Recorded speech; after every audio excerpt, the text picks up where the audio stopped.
Good morning, trading world. It is June 13th, 2022, and this is my pre-market outlook and technical analysis for day trading the SPY. Reading back through some posts and emails, I said one of my rules was not to short a vertical MACD, and someone requested more rules that I abide by. So as I was kind of reading through this, at the same time I was kind of preparing or hunting for trades for this week, and it kind of fit in with one of the rules that I have. And that next rule that I try to abide by is I usually don't buy on up days or short on down days, with the exception to that rule being my intraday trading and positions. These are normally swing positions that I take.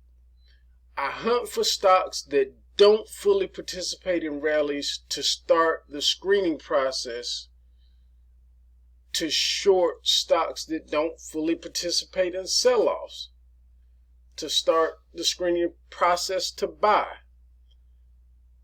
So let me go through that one more time, because it may be a little confusing the way I said it. When the market is down, I don't short. Those are the times that I am looking for candidates to buy. When the market is up or rallying, I don't usually buy. I am at that point looking or hunting for stocks to short. So that's kind of the contrarian in me. But I don't like buying on up days. It just, for the most part, doesn't feel right to me.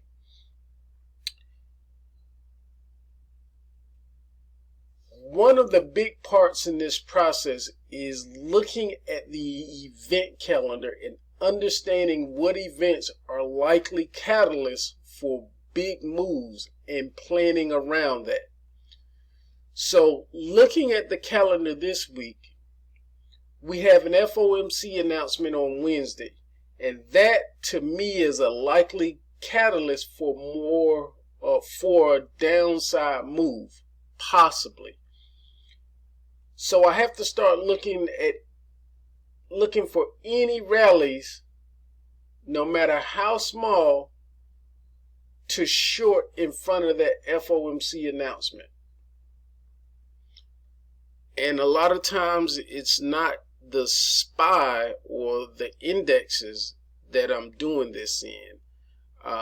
Sometimes, well, a lot of times it is the index that I primarily trade, but when I'm doing things like this, it's usually individual stocks. So I can look in that basket and kind of pick out who's doing what, or who didn't participate in the rally fully, or who didn't participate in the sell-off fully. So that's usually how I approach that. And last week I was on track to do the same. I was actually looking to come in and kind of short heavily the day before the CPI print. But the day before the CPI print, I didn't get to get full positions on because we broke lower much faster than I thought. And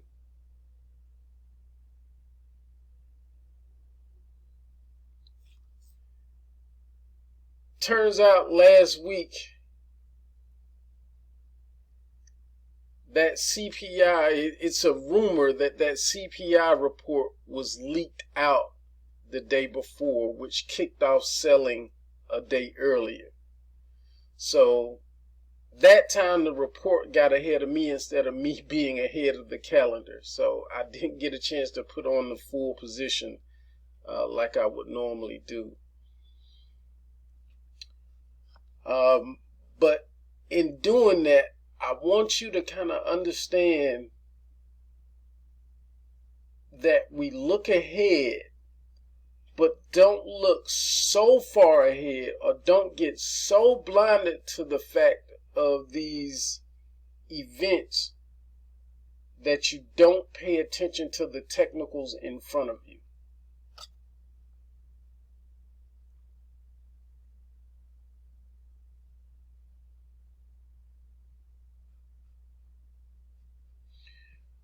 All right. There was something else that I wanted to cover because this week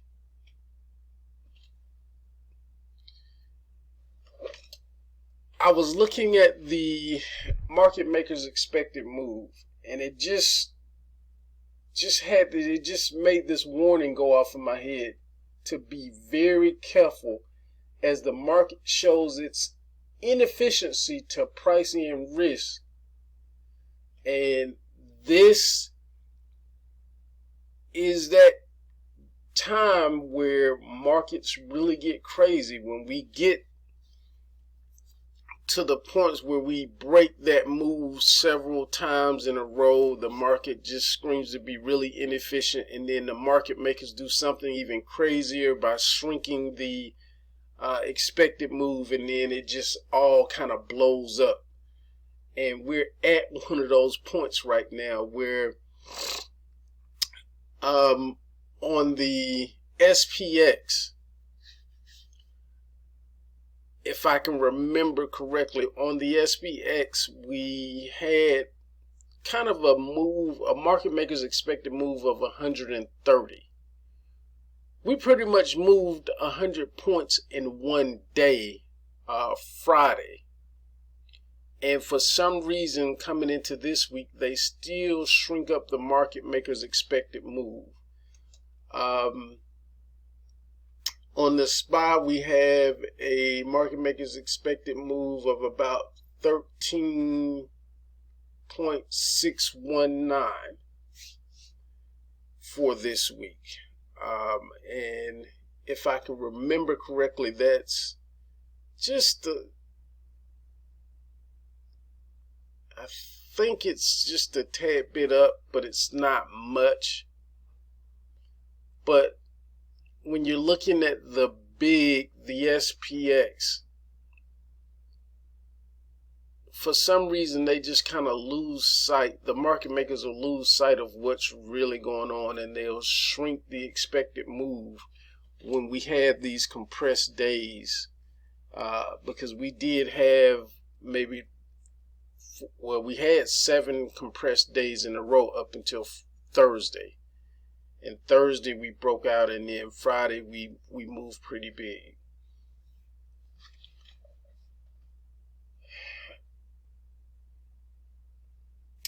Another thing that I wanted to cover, I've hinted that we are in or headed for a structural bear market. And I keep hearing the pundits on TV, everybody's looking to find this bottom and get this capitulation. And even me, I myself, I am looking for a capitulation moment that will kick off a rally. But something that I want to show you is that even if we get this capitulation moment that I've been looking for soon, you have to understand that a structural bear market could have at least 4 legs, to where we trend down, then have an amazing rally that could last a couple months before resuming the downtrend. And I just want to point this out. I was thinking about this morning, so I went back and I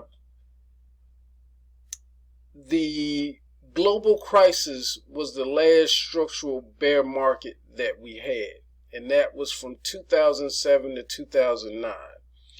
And as you can see, this first leg right here is the actual correction, getting us down 10%. And then we had a bounce, and then bam, we dropped down the 20%, and now that's the first leg of a structural bear market. We chop sideways for a good while and then enter into a rally, giving us a double bottom. And in my thinking right now, this is kind of where we are this week. This could turn out to be our double bottom that kicks off the rally that I've been looking for, the real bear market rally that I've been looking for. And then we're going to hit a second leg to this structural bear market, get another rally, and then a third leg down to this structural bear market. And how you will know that we're nearing the end is that things are going to get really crazy as far as consolidation.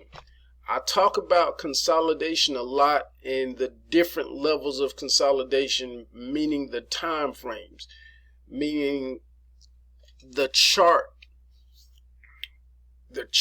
power, or the chart energy that is in control. And when we get to this bottom level here, the way that we will know that we're nearing the end is that the consolidation and the chart levels that are going to be in control are going to be the higher time frames. And that's the reason we're going to get these expanded and huge volatility boxes that we're going to be stuck in and trying to break out of. And that's going to lead to that fourth leg and that often sought after, but you never know when it's there. You only know it after the fact, is when we get that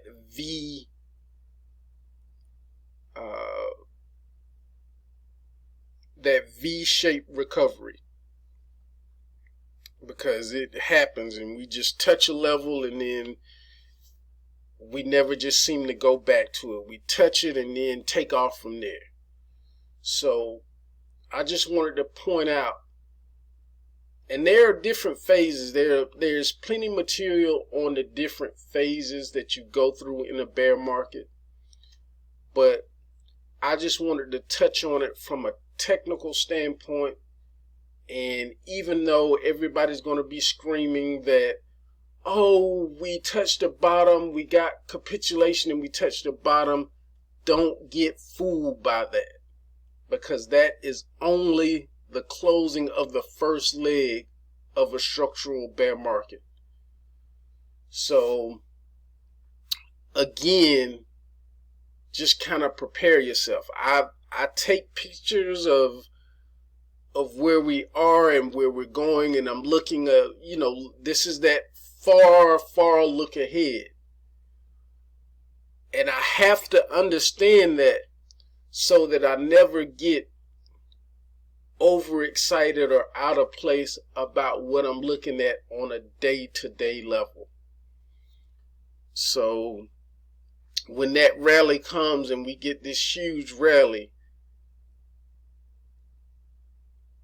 in the back of my mind, I will have this picture, and it's not going to get me overexcited and over participating in this rally that we have, because I know that was just the closing of the first leg of a structural bear market.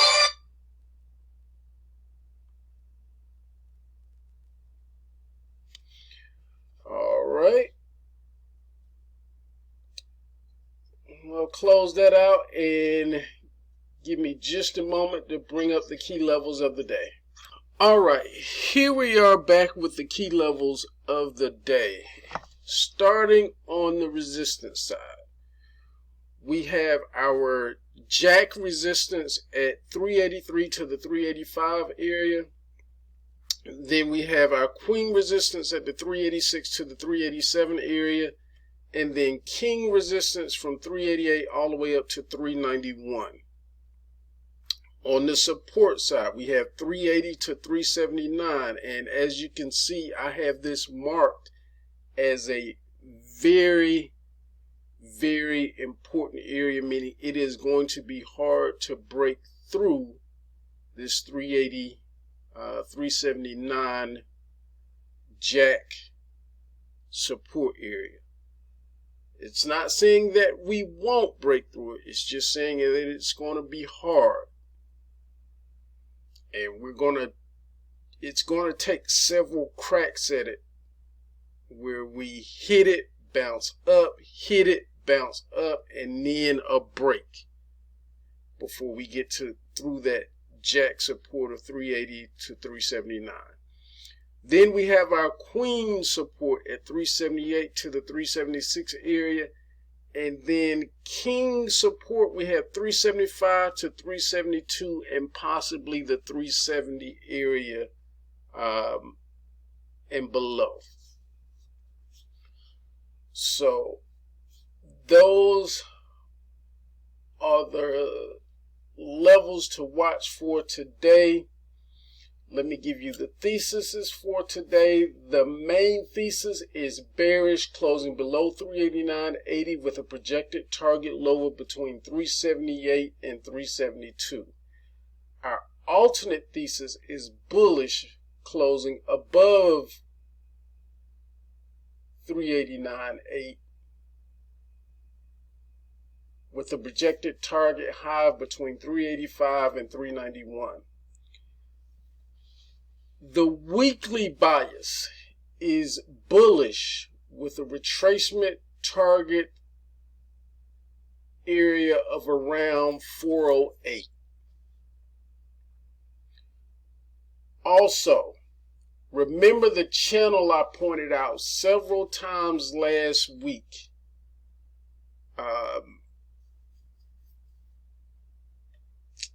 There's a channel that I pointed to, and I can't bring it up quite right now, but I will do it at the end of the scenarios because I want you to see that channel because I said it several times last week that we are going to go test either the upper part of that channel or the lower part of that channel. And at that point, it was the lower part was the middle of that channel. So we've broken through the middle part of that channel.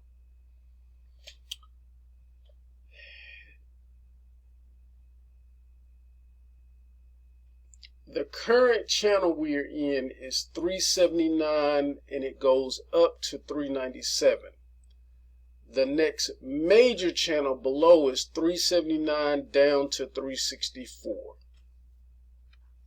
That brings us up for the scenarios of the day.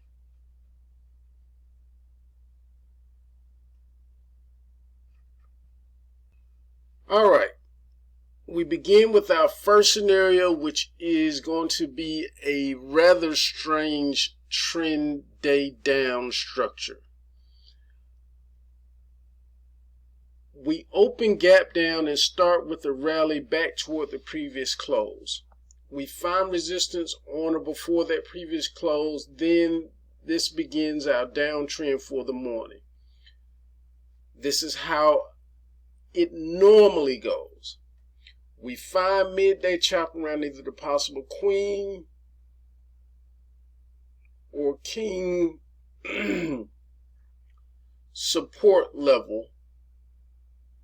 I need to correct that. But we find support around the possible queen or king support level.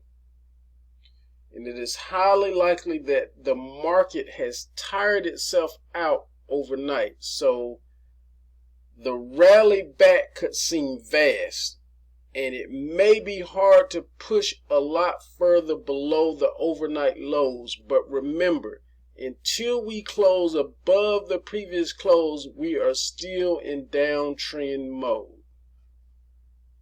Alright, our second scenario is our rounded reversal day type structure, which I like to call a range day, because it's a combination of a range and trend day. We could get a continued push higher toward the jack or queen resistance area and find midday chop around either the queen or king resistance before spending the same energy we use going up to come back down the second half of the day. This is our rounded reversal day type structure and the second most probable scenario for today. Alright, our last scenario for the day could be our range day structure. We could chop between recent or overnight highs and lows for a majority of the day. And that's pretty much all the range day is. There's no rhyme or reason. We could start going up or we could start with going down. It doesn't matter. The whole principle of the range day is that we chop between boundaries. We set a high boundary and set a low boundary, which may have been set in the overnight session, and we basically chop between it. So the big part about the range day is that we cross this previous close represented by the blue line at some point. That signifies a range day. Otherwise, we can stay down here and chop all we want. It's still a trend day.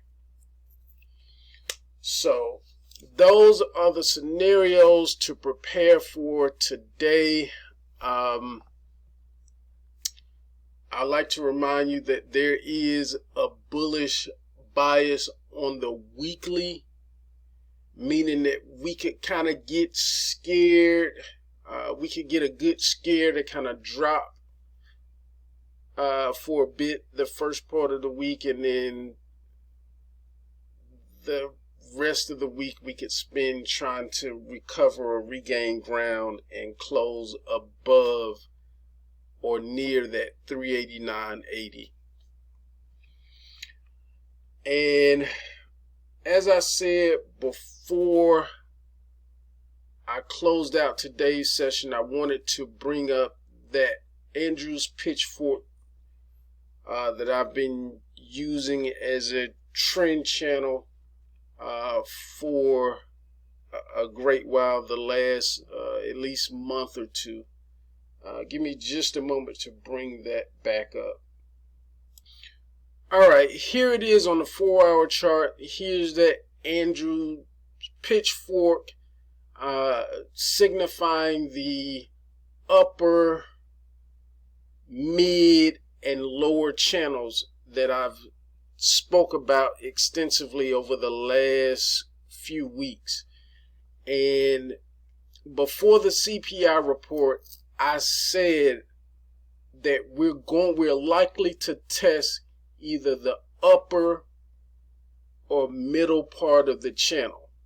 And with the CPI report, we broke through the middle part of that channel, and it's likely that we find support somewhere before this 364 level. So this is where we are. This is the main channel that I've been paying attention to and trying to stick to. And it's a good idea to have this so that you don't get too carried away in whatever way that you're looking, whether it be looking at something at an intraday scale and being so focused on the moves, or looking way out on a weekly, monthly scale and forgetting where we have been and where we're kind of where the boundaries are for right now. So I wanted to bring that up as a reminder. I hope this helps. As always, please know and understand your risk. It is in a very important part to being a successful trader. Helps you stay in the game longer. Your number one job as a trader. Most people think it is to make money. No, to me, it is to protect the capital that you have, because without it, you cannot make money on your next move. So to me, that is supremely important. So as always, wishing you a positive trading day. Hope this helps again. Have a great day.